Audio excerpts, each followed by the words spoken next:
যা, কিছু তো বলো। আমার কিছু বলার নেই।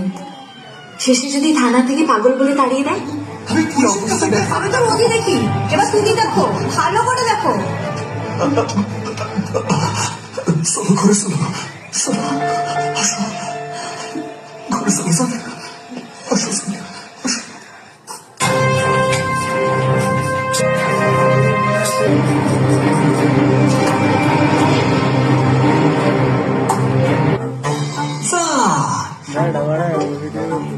দেখো তো কেমন লাগতেছে। কাট করতেছে একটু। এ আবার কি? তুমি তো বললে থানায় গিয়ে সব দোষ স্বীকার করবে। হ্যাঁ, আমি তো থানায় যাইতেছি। এসব রং ঢং করে যা, অনেক ভাইবা দেখছি, স্যান্ডালে যখন করবো